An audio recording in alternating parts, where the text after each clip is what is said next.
Welcome into Black and Gold Insider. This is the show where we get to know the members of the Black and Gold a little bit better. I am Max Bretos, and today, first time ever here on the show, we're thrilled to welcome in Andy Moran, winger, forward, midfielder. How would you describe your game, Andy? I'll go midfielder, but I'll take it if you're calling me a forward as well. I'll take that. Why? Is it a little sexier of a position, or? Well, yeah, I don't know. I like to call myself versatile. We'll go with that. I can play wherever. I think you're going to fit in very nicely as a result. Andy, we've had players from England. We have a Scot now with Ryan. We had a very high-profile Welshman, as you would know, in Gareth Bale. You're our first Irishman, so I would like to get to know a little bit about where you're from. You don't have to go into all the every details, but a little bit about Andy, your hometown, where it all started. Yes, very proud to be the first Irishman here. Yeah, I'm from Dublin, capital of Ireland. I'm from a little suburb of Dublin, I suppose, called Knockline. So yeah, south side of Dublin. Yeah, that's me from the big city, I suppose, in Ireland, but it's not quite as big a city as what we've got here.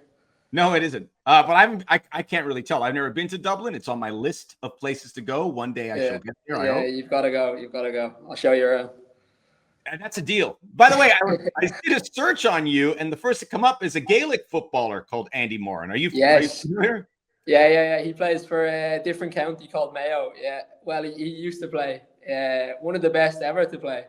So I'm proud to share a name with that man. Yes. Is there any stuff getting lost in translation between the two of you in the professional sports? I don't think so. I think obviously in Gaelic football they use their hands. So any picture you see of him, he probably have the ball in his hands. So I think that quickly you can see the difference between me and him. Yeah. Obviously, I know the sports scene in Ireland is massive, and you mentioned Gaelic football. I know there are a lot of like rugby and so many sports, a very active country. Soccer, obviously, is there. When did you know this was a sport that you wanted to pursue, and when did you know you were pretty good at it? Well, thanks for saying I'm good at it. I'll take that. You're good at it. You're good at it. We'll get into all those details. It tells the story. Yeah, I to be honest, I always I never played. I played Gaelic football and hurling. I played for my school, but I never played like for a club, which is kind of the way it works back home. So it was always really football for me. My dad, huge football fan, so it probably got it from him, I'd say. But from as long as I can remember, I've always been kicking a football around from a young age. So yeah, it was always really football. And then I suppose, when did I realize I was actually good and had a chance? I don't know, maybe around 12, 13, as like it starts to get a little bit more serious. Obviously, you're still very young, but a little bit more serious, I suppose. But yeah, probably around then. And yeah, it just kind of went up through the ranks at a schoolboy team called St. Joseph's Boys. That's where I came through back home. I started at my local team, Knockline, and then moved to St. Joseph's Boys, which led me to the League of Ireland at Bray Wanderers, which was brilliant. And that's where I was kind of spotted by Brighton. So then, yeah, moved across the water over to Brighton. And then, yeah, that's kind of the story. By the way, what team did your dad support? What's the family team growing up?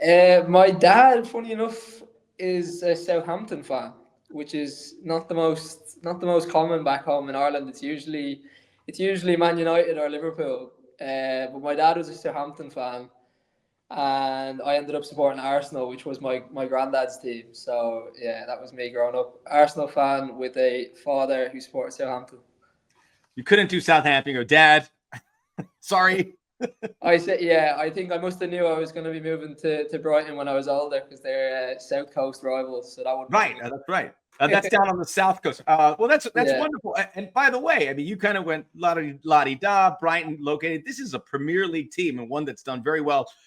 And from my understanding, one that has done exceptionally well identifying talent when you look at the players that have moved to bigger clubs. So how did that, I mean, that had to be a big deal. Tell us about when that was swelling, because whether you're Irish, English, American, if a Premier League club comes knocking, I mean, that's the ultimate, no?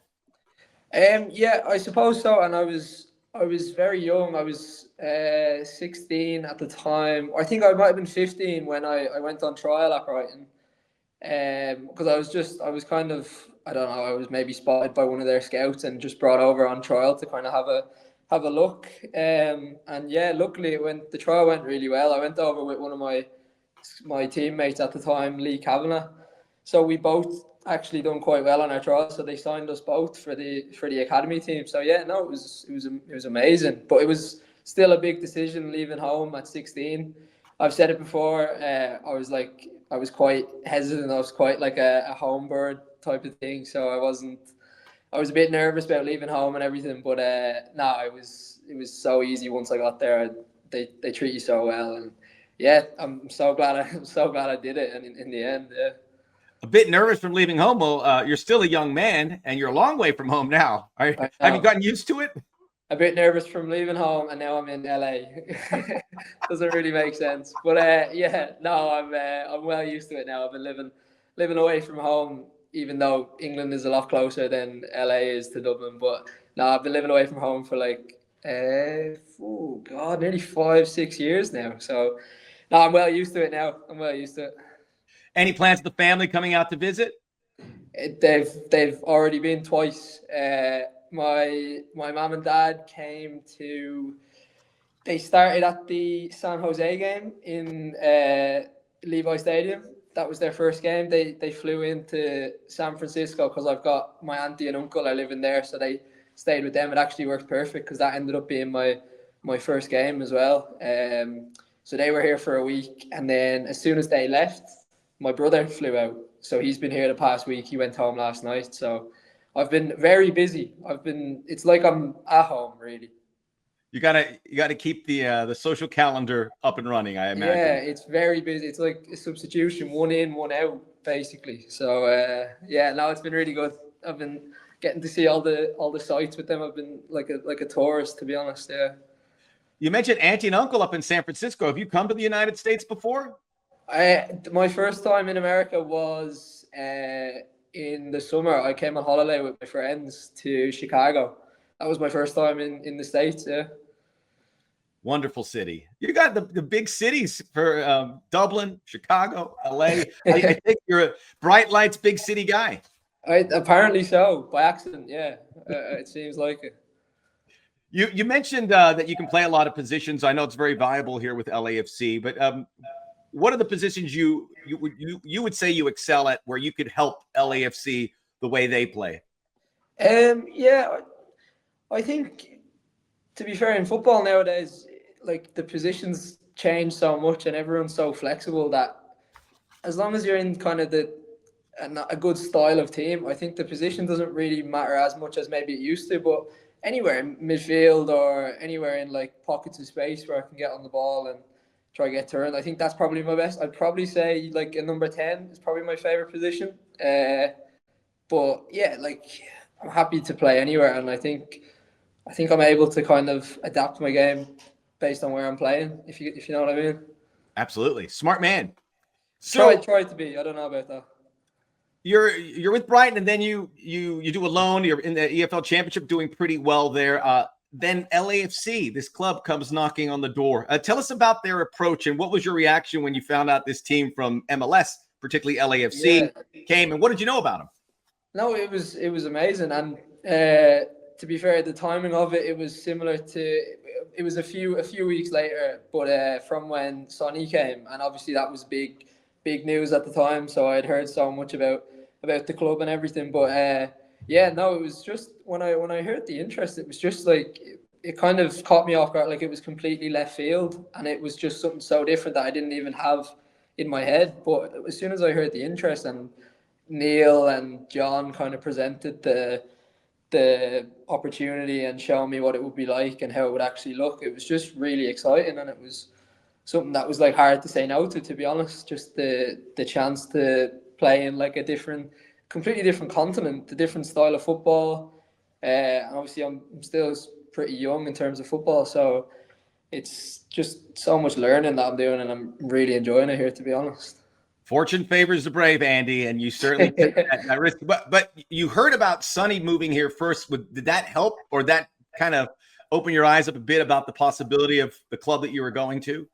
Yeah, of course. Yeah, that kind of, obviously you're seeing all the news headlines and you're seeing the club everywhere, to be honest, like Sky Sports News, back home, everywhere you look, you're seeing the logo and stuff like that. But then when you take a look at, like, when you take a deeper look and you see like the squad we've got here and some of the players we've got, it's like the whole squad is like top quality squad. So it's just a really exciting team to play in. Like, I'm really enjoying it. Some of the connections I'm building with some of the lads are just really good. Yeah, really enjoying it.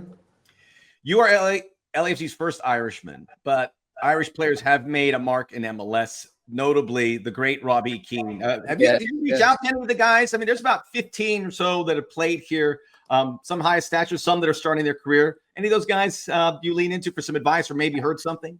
To be honest, no. I've met Robbie Keane before in the Ireland camps, but like only briefly. But yeah, obviously, I remember a few years ago when he was at Galaxy, how well he was doing and all the goals he was scoring. I think he's probably one of the highest scorers ever in the league. So yeah, no, he's that was kind of, yeah, nice to see that, like, it's a path that some Irish, like really top Irish players, some of the best Irish players ever have taken as well. Yeah.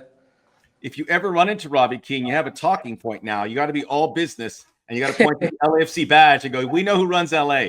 Yeah, exactly. I'm not allowed to be friends with him now, I think. Yeah. I didn't say that, but consider it, because, you know, we gotta draw a line here somewhere. I saw this video. First of all, I get the impression when I see you playing, Andy, that it feels like you've been here for a long time already. The way you celebrate with the teammates, the warmth that you have. Is that something that comes natural to you, or are you able to fast track that, where, or is it a case of, I just feel comfortable here? Because it feels like, I look at you and I say, it feels like he's in the right place. Yeah. Maybe it's nice that maybe people are seeing that as well. But yeah, probably is just that. Like, I don't know. It's probably hard to fake that. I don't know. When we score goals, it just makes me happy, I suppose, in the simplest terms. But yeah, no, I do feel like I've been here a while. Like, the lads are so welcoming, and like, it's been one of the smoothest transitions I've had coming into a team. So no, it's been perfect, to be honest. And yeah, obviously I came in at a good time as well, because we've won 4 on the bounce now. So obviously there's a really good feel around the place, and like in the games you can kind of see the confidence that we're playing with. So yeah, I don't know. Yeah, I like the sounds of that anyway. I got a keen eye, Andy. I can tell. Yeah. And I think 4 games, that's how many games you've been on the roster, right? Yes. Yeah. Your words, not mine. Your words, not mine. I'll let John and Neil. I go, hey, did you notice since Andy arrived, we haven't dropped a point. There was also a video that was on our social media where it was after a game, and one of our great editors were gotten to, and you point at the 32-52 and you go, look at that. Really impressed. What have you made of this supporter culture, or what was the expectation and then the reality when you saw it?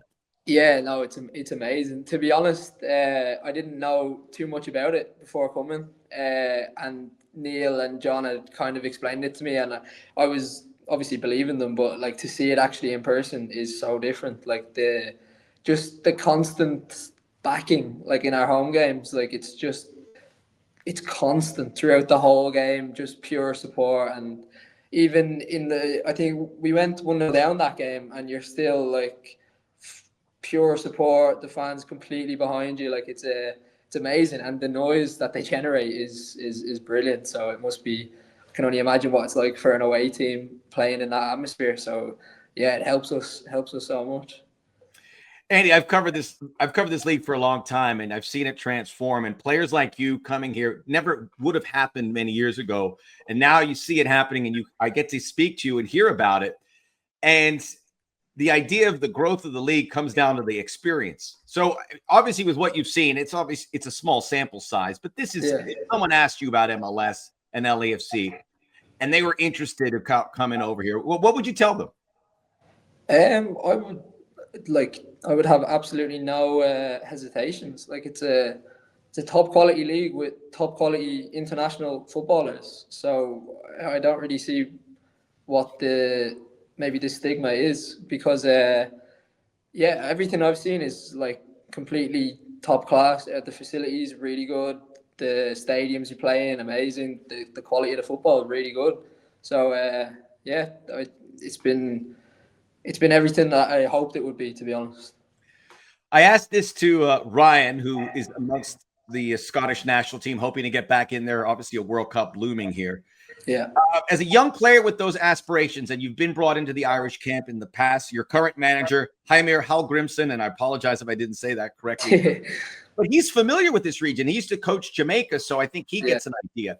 How do you feel about coming here and maintaining those aspirations and maybe benefiting them with this manager and with this Irish national team? Yeah, no, it's a great point, and it was a consideration when I was coming here, and I spoke to them, and I was like told that he said himself he's so aware of the league, he's watched the league, it's a great league for young players to develop, and like absolutely no hesitations from their end, and that was really nice to hear as well, to be honest. But yeah, like you say, he knows the league. I think he knows the level of the league, where some people mightn't realize how high the level actually is. So yeah, no, that was another reason that was perfect for coming here. It's a place where I can hopefully show what I can do, and then hopefully, like you say, get me back into the squad. But you're on his radar. You've had those conversations, and you're getting games now. So far, all the right ingredients. Yeah, I'd like to think so. Yeah, obviously I've only started the last game, so I'm still hoping to expand on that. Hopefully, start as many games as I can, and to be honest, just help the team as much as I can, because that's what will get me in to the Ireland squads. If I'm doing well, and if we're doing well as a team, that's gonna make me look even better. Exactly. And think about that. I mean, you could. What would it mean? I mean, everyone, as an American, you would love to have Ireland in a World Cup because we know what it brings and the fan experience. They were in '94, and they were one of the highlights without question. Yeah. I don't want to put the cart in front of the horse. What would it mean for you if Ireland made it, and Andy was on the squad? Yeah, amazing. Dream come true. In my lifetime, we've only been in a few of the major tournaments, and just some of the memories watching them games, even never mind being a part of it, I can't even imagine. Must be unbelievable. So yeah, that's a huge goal. But I think next week is the next set of qualifiers. So hopefully the boys can do the business and get us on our way there. Hopefully. Get us on the way. Andy, Andy Moran, you are a delightful young man. It's been wonderful to chat with you. I can tell you a lot of the supporters already hold you with high esteem because of the impression you made. And I know this is on YouTube, so a lot of the fans in England and Ireland and across the pond are going to tune in for this. So we appreciate your time and hope to see you again soon. Keep up the great work. Amazing. Thank you, man. Appreciate it. Right on. Andy Moran, LAFC midfielder, winger, number 10 extraordinaire, joining us here on Black and Gold Insider. He laughs at my jokes too. That's all the time we have. Before I had to laugh. That's what he said. Oh, it was a courtesy laugh. Please. All right. I withdraw everything I said. But anyway, we'll join you next week. Until then, this is Max Bretos saying, let's go Black and Gold.